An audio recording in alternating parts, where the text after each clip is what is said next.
My self Praveen Kumar, और आज हम जो पढ़ेंगे वो पढ़ेंगे हम केमिस्ट्री क्लास 9, और जो हमारा फर्स्ट लेक्चर है मैटर इन सराउंडिंग्स उसके बारे में पढ़ेंगे हम। तो इसके पहले हम बात किए थे मैटर इन सराउंडिंग्स में जो इंट्रो दिया गया था, तो इंट्रो में सिर्फ क्या बातें थी कि किस तरीके से इनको किस बेसिस पे बांटा गया है, मैटर क्या होते हैं, एक तो फिजिकल प्रॉपर्टीज के आधार पे बांटा गया है, केमिकल प्रॉपर्टीज के आधार पे बांटा गया है, ठीक है। अब हम आगे बढ़ते हैं इसमें, और इसमें अब हम बात करते हैं मैटर इन सराउंडिंग्स में। पहला हमारा पॉइंट दिया हुआ है कि matter is made of a particles, ठीक है। देखिए क्या कर रहा है कि यहाँ पे मैटर जो है वो पार्टिकल से मिलके बने होते हैं, ठीक है। ये जितने भी हमारे पास मैटर हैं, जो भी मैटर है, जैसे कल भी बात किए थे मैटर क्या होते हैं, कि वो सारी चीजें जिनमें अपना मास हो और साथ ही साथ वो जगह जो है यानी जो स्पेस है उसको घेरे, उसको ऑक्यूपाइज करते हैं, तो उसे हम मैटर कहेंगे। अब मैटर में दिया है कि मैटर जो होते हैं वो छोटे छोटे पार्टिकल से मिलके बने होते हैं, यानी कह रहा है कि ये मेड ऑफ पार्टिकल्स है, ठीक है। तो यहाँ पे जितनी भी सारी चीजें यानी एवरीथिंग इन द वर्ल्ड, यानी जितनी भी सारी चीजें हैं इसे पृथ्वी पर, वो सारी की सारी चीजें पार्टिकल से मिल के बनी होती हैं, ठीक है। और वही होता है कि हमारा मैटर होता है, ठीक है। इसका एग्जांपल एक तरह से ले सकते हैं कि जो हमारा एक रेन ड्रॉप होता है, रेन ड्रॉप में यानी बारिश की एक बूंद में करीबन 10⁻21 वाटर के पार्टिकल्स होते हैं, तब जाके कहीं पे एक ड्रॉप बनता है। ए ड्रॉप यानी एक ड्रॉप रेन वाटर में उसके 10⁻21 वाटर के पार्टिकल्स होते हैं।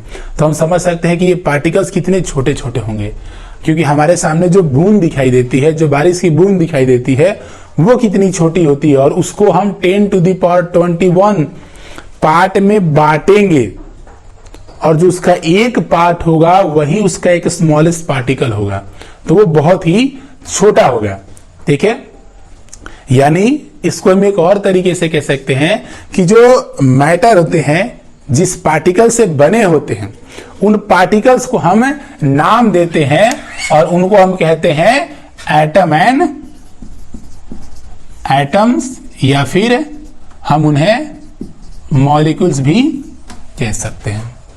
यानी जो बनते हैं पार्टिकल्स से एक साथ, जो मैटर बनते हैं, उन पार्टिकल्स को, यानी जो छोटे छोटे पार्टिकल्स होते हैं, the tiny particles that made up a matter is uh maybe uh atoms और अ मॉलिक्यूल्स हो सकते हैं, ठीक है। एटम्स भी कह सकते हैं उसको, मॉलिक्यूल्स भी कह सकते हैं, दोनों में से हम किसी को भी कह सकते हैं, ठीक है। अब बात करते हैं यहाँ पे सेकेंड क्या दिया है हमारा।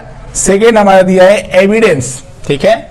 सेकेंड जो हमारा दिया है पॉइंट, वो क्या दिया है, evidence. Evidence for particles in matter, यानी एविडेंस मतलब कह सकते हैं सबूत। आपके पास क्या सबूत है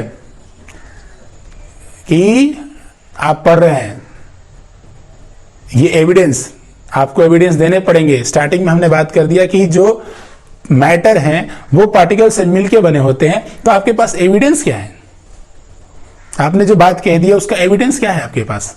तो एविडेंस कहने का मतलब आप कैसे कह सकते हैं, आप कैसे प्रमाण कर सकते हैं, प्रमाणित कर सकते हैं, कैसे आप प्रूफ कर सकते हैं कि जो पार्टिकल्स मैटर में हैं वो एक्चुअली में है भी या नहीं, या मैटर अगर पार्टिकल से मिलके बने हैं तो इसका आप एविडेंस दीजिए, ठीक है। तो ये हमारे एविडेंस हैं। देखिए एविडेंस के लिए हम दो चीजें करते हैं, ठीक है।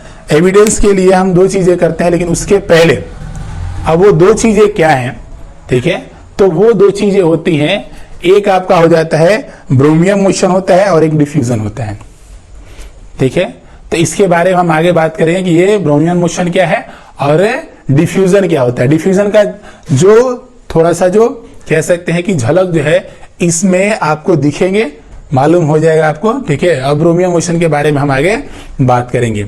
इसमें हमारा जो सेकेंड नंबर जो evidence for particles in matter है, तो इसमें फर्स्ट में क्या लिखे, dissolving a solid in a liquid, यानी एक सॉलिड का एक लिक्विड में मिल जाना, ठीक है, एक सॉलिड का लिक्विड में मिल जाना। तो हम पहला एग्जांपल क्या दिया यहाँ पे, पोटासियम पर मैग्नेट एंड वाटर। तो पोटासियम पर magnet is a solid and water you know that is a liquid. Potassium पर मैग्नेट जो है ये होता है पर्पल कलर का, ठीक, पर्पल कलर के टुकड़े होते हैं, और जो ये वाटर में जब इसे डिसॉल्व किया जाता है तो पूरा का पूरा जो वाटर है वो पर्पल कलर का हो जाता है, पूरा का पूरा वाटर जो है वो पर्पल कलर का हो जाता है। इसका मतलब है कि अगर वो पोटासियम परमैंगनेट अगर पार्टिकल्स के साथ नहीं बने होते हैं, पार्टिकल्स के द्वारा नहीं बने होते, अगर वो पार्टिकल्स से मिलके नहीं बने होते, तब वो पानी में जाके और वो टूटते नहीं, वो स्प्लिट नहीं करते। स्प्लिट कर गए, इसका मतलब है कि वो छोटे छोटे टुकड़ों में स्प्लिट कर गए, क्योंकि हमने, अगर हम इसका अगर एक पिक्चर अगर देख सके अगर, ठीक है, तो सपोज करते हैं कि इसमें जो है ये वाटर है और इसमें हमने एक पोटासियम परमैंगनेट यहाँ पे डाला, लेकिन कुछ समय बाद हम क्या देखते हैं कि कुछ समय बाद ये चीजें पूरी की पूरी जो है ये घुल जाती हैं, ये पूरी की पूरी घुल जाती है इसी में, और ये इसका पूरा जो वाटर का जो कलर है, जो पहले कलरलेस था, अब ये पर्पल कलर का हो गया, ये पर्पल कलर का हो गया। इसका मतलब है कि ये टूटे, ये पार्टिकल्स में टूटे, और ये पार्टिकल्स क्या हुए, पोटासियम परमैंगनेट के पार्टिकल्स वाटर के पार्टिकल्स के साथ मिल गए, और इसी मिलने को हम कहते हैं डिफ्यूजन, ठीक है, इसी को हम डिफ्यूजन कहते हैं। यानी एक के पार्टिकल्स अगर दूसरे के पार्टिकल्स में अगर पूरे तरीके से अगर बिल्कुल कंप्लीटली जो है वो मिक्स कर जाते हैं, तो इसी को हम डिफ्यूजन कहते हैं, ठीक है। तो डिफ्यूजन के बारे में और भी आगे बातें होंगी, इसके बारे में एक्सप्लेन किया जाएगा। नॉर्मली आप समझे कि ये डिफ्यूजन के ही बारे में बात हो रही है। हम एविडेंस दे दिए अभी, क्योंकि ये भी एविडेंस में क्या है कि अगर पोटासियम परमैंगनेट अगर ये पार्टिकल से मिलके नहीं बने होते तो ये वाटर जैसा था पहले वैसा ही रह जाता, ये पूरा का पूरा पर्पल कलर का नहीं हो पाता। इसका मतलब है कि ये हमारा एविडेंस है, ताकि ये जो पार्टिकल्स से ही मिलके मैटर बने हुए हैं। तो ये हमारा पहला एविडेंस है। सेकेंड एविडेंस का अगर बात करते हैं, देखिए इसी में एक दूसरा एग्जाम्पल भी दिया है, शुगर एंड वाटर। देखिए शुगर और वाटर को हम पहले क्यों नहीं किए, कारण क्या बनता है कि हम इसमें हमें रंग में कोई परिवर्तन नहीं देख सकते हैं, यानी जो कलर है, कलर में हम चेंजेस नहीं देख सकते हैं। तो जब कलर में चेंजेस नहीं देख सकते हैं तो हमको समझ में नहीं आता है कि ये पार्टिकल से मिलके बने हैं या नहीं बने हैं, ठीक है। तो ये हमारा एग्जाम्पल जो था वो सुटेबल नहीं था, इसीलिए उसको हम पहले एग्जाम्पल पे नहीं बात किए। हम सेकेंड एग्जाम्पल में शुगर एंड वाटर को ले रहे हैं और इसके बारे में हम बात कर रहे हैं कि हम देख सकते हैं कि जब शुगर के पार्टिकल्स, यानी जो शुगर के जो क्रिस्टल होते हैं, जब हम पानी में डालते हैं, जैसे ही हम पानी में डालते हैं तो क्या होता है कि वो धीरे धीरे घुलना स्टार्ट करते हैं, यानी डिसॉल्व करते हैं। कुछ समय बाद देखते हैं तो जो शुगर है या सॉल्ट है, यहाँ पे हम सॉल्ट और वाटर भी ले सकते हैं, तो कह सकते हैं कि जो शुगर और सॉल्ट है ये सारे के सारे क्या हो जाते हैं, ये डिसअपियर हो जाते हैं।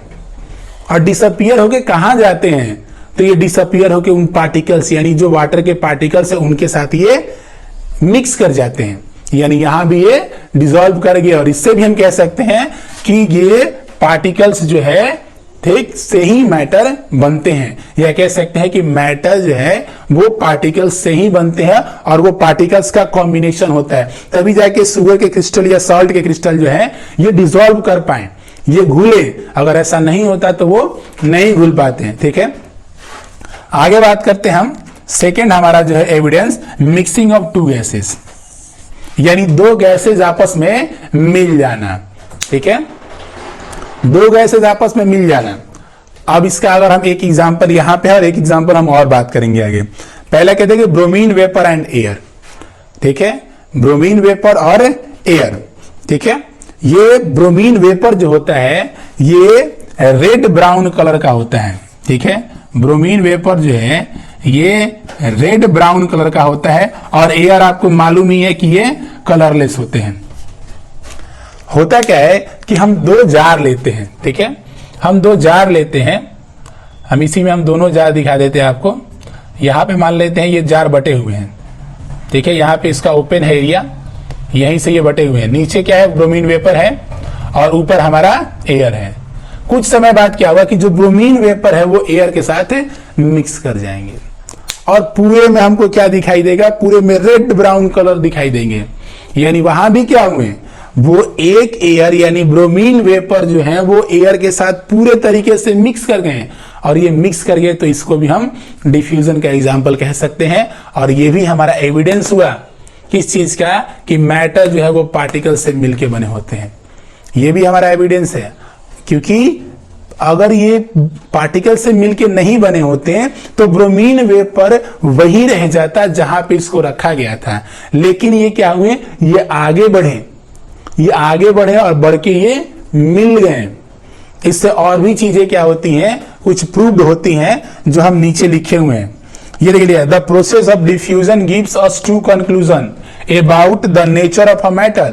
डिफ्यूजन अभी बता दिया ना कि जो एक सब्सटेंस जो होता है अगर दूसरे सब्सटेंस में पूरे तरीके से अगर मिक्स कर जाए तो उसे हम क्या कहेंगे, डिफ्यूजन कहेंगे। तो डिफ्यूजन भी होते हैं, सॉलिड सॉलिड डिफ्यूजन होता है, सॉलिड इन लिक्विड डिफ्यूजन होता है, गैसेस होते हैं, सॉलिड गैस का भी होता है, वाटर गैस का। मतलब कहने का मतलब डिफ्यूजन है आगे, उसके ऊपर हम बात करेंगे आगे। यानी ये हम सब कहते हैं कि द प्रोसेस ऑफ डिफ्यूजन, तो यहाँ पे दोनों में डिफ्यूजन दिखाया जा रहा है, सॉलिड में लिक्विड, ठीक, सॉलिड लिक्विड का डिफ्यूजन है, गैस और गैस का डिफ्यूजन है। तो इन दोनों जो एविडेंस दिए गए हैं इससे हमको क्या मालूम चला कि ये नेचर ऑफ मैटर के बारे में बताया। तो अब नेचर ऑफ मैटर कैसे मालूम चला, पहला नेचर क्या मालूम चला हमारा कि the matter is made of tiny particles, यानी जो मैटर है वो छोटे छोटे पार्टिकल से मिलके बने होते हैं। ये एविडेंस में सामने आया है, ठीक है, आप इसको देखेंगे ये दोनों में, यानी इसमें और हमारे